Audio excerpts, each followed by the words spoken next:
வாங்கப்பா. இப்ப நீங்க பார்க்கறது என்ன அப்படின்னு கேட்டா, இது ஒரு மோட்டிவேஷனுக்கு தான். இது என்னன்னு தெரிஞ்சுக்கணும் நீங்க. தெரிஞ்சுக்கிட்டா தான் நம்ப ரோஜா செடிகள எப்படி பாதுகாக்கலாம் அப்படின்றதுக்கு தான். நான் சொல்லப் போறது ரோஜா செடிய பத்தி.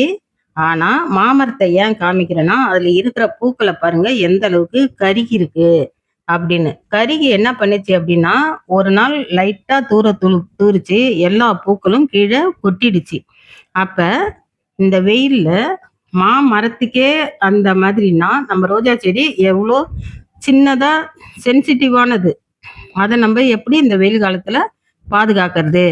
அப்படின்னு தான் உங்களுக்கு நான் இத காமிக்கிறேன். ஏன்னா, இத பாருங்க. மாமரத்துல இருக்கிற பூக்கள் ஃபுல்லா இறங்கிடுச்சு கீழ. அத என்னுடைய ரோஜா செடிகள பாருங்க. நான் என்ன ஸ்ப்ரே பண்ணி, இத எப்படி நானு இவ்ளோ செழுமையா வச்சிருக்கேன் அப்படிங்கிறத உங்களுக்கு சொல்றேன். அதுக்கு முன்னாடி என்ன அப்படின்னு கேட்டா, ஒரு வீடியோவுல 3 விதமான 3 வீடியோ நீங்க பார்க்க வேண்டிய விஷயங்கள் இந்த ஒரே வீடியோவுல இருக்கு.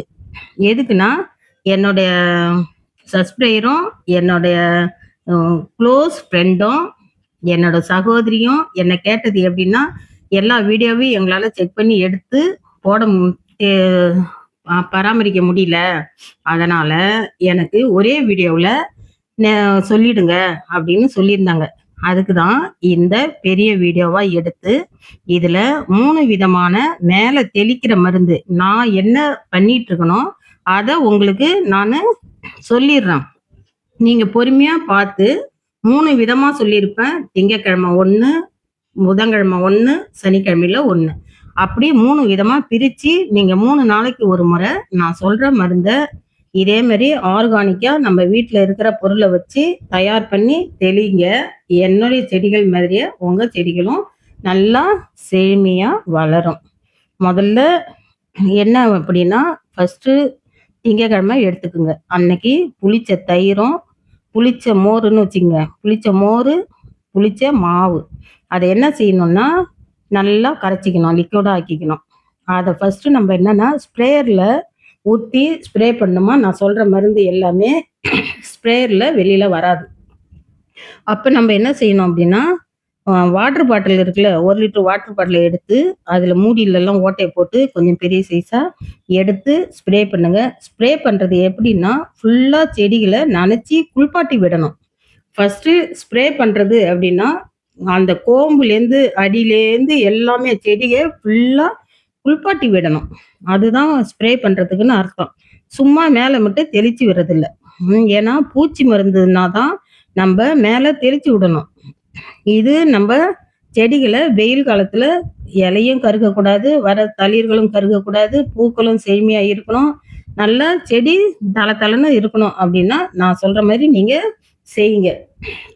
அத மோரும், தயிரையும் மாவையும் கலந்து வடிகட்டி திங்கட்கிழமை ஸ்ப்ரே பண்ணி விடுங்க.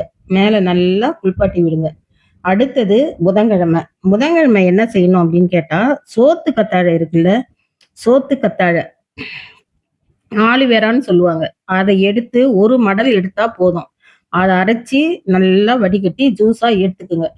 அதுல 1/2 லிட்டர் தண்ணி நல்லா லிக்விடாவே நம்ம ஜூஸ் வடிகட்டுறதுல போட்டு நல்லா வடிகட்டி ஜூஸா எடுத்துக்குங்க. அதுல 1/2 லிட்டர் ஜூஸ் எடுக்குறீங்கன்னா, 2 லிட்டர் தண்ணி கலந்து வச்சு, அத இதே மாதிரி அது கூட என்ன சேர்க்கணும் அப்படின்னா, 2 லிட்டர் தண்ணீல கலக்குறீங்க அப்படின்னா, 1 ஸ்பூன் சாப்பும், 1 ஸ்பூன் மஞ்சத்தூளும் 3யும் கலந்து ஒரு புதன்கிழமை ஸ்ப்ரே பண்ணுங்க. அடுத்தது சனிக்கிழமை. சனிக்கிழமை என்ன செய்யணும் அப்படின்னு கேட்டா, இத தெளிக்கிற அன்னைக்கே நீங்க என்ன செய்யுங்கன்னா, இந்த இலை சுருட்டுறது, பூவு சின்னதா இருக்கிறது, பாதி பூவ பூச்சி தின்னுடும். இலைலாம் சுருட்டிட்டு போகுதுல்ல, அதுக்கு தான் இப்ப நான் சொல்றது. ஃபர்ஸ்ட்டு சொன்னது வர தளிர்கள் கருகாம இருக்கிறதுக்கு, தளிர் கருகக்கூடாது, மொட்டுக்கள் கருகக்கூடாது. அதுக்கு தான் ஆலிவேரா. அடுத்தது இப்ப சொல்லப் போறது எதுக்கு அப்படின்னு கேட்டா, அந்த பாதி பூவ தின்னுடும். இலைய சுருட்டிக்கிட்டு போயிடும். இலைலாம் சுட்டிட்டு போயிடும். மொட்டுகள் வர மொட்டுகள்லாம் பாதி தான் பூ இருக்கும். பாதி பூவ தின்னுடும். அதுக்கு தான் இப்ப சொல்லிட்டு வரேன். அதுக்கு என்ன அப்படின்னா, ஆரஞ்சு பழத்தோல எடுத்து நம்ப 1 லிட்டர் தண்ணீல போட்டு நல்லா ஊற வைக்கணும் 3 நாளைக்கு. 3 நாளைக்கு ஊற வச்சு 3வது நாள் எடுத்து கையால நல்லா பிசையணும். பிசைஞ்சு கரைச்சி மிக்சியில் அடிக்கக்கூடாது. அதில் இருக்கிற சாறை மட்டும் நம்ம கையால் பிசைஞ்சு எடுத்து வடிகட்டி அதையும் அதே மாதிரி 2 லிட்டர் தண்ணி 6 லிட்டரு ஜூஸ் எடுத்தீங்கன்னா 2 தண்ணியில் கலந்து அதே மாதிரி ஸ்ப்ரே பண்ணி விடுங்க.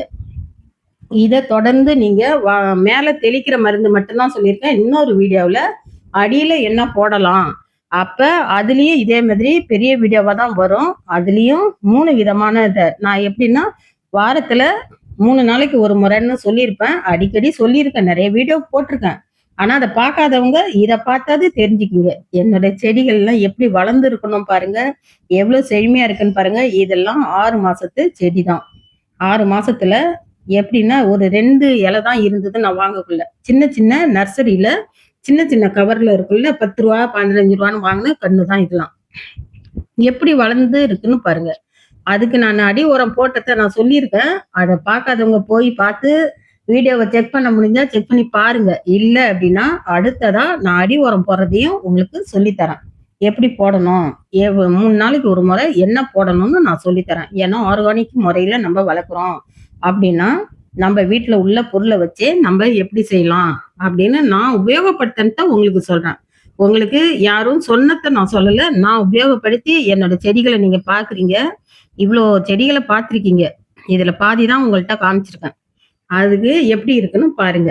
இதே மாதிரி நீங்களும் வளர்க்கணும் அப்படின்னா நான் சொல்லியிருக்கிற மாதிரி நீங்க செய்யுங்க.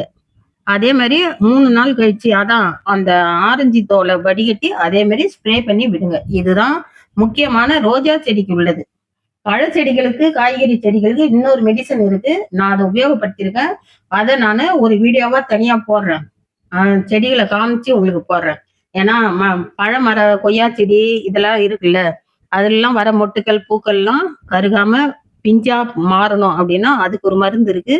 அதை நான் சொல்றேன், அதை உபயோகப்படுத்துங்க.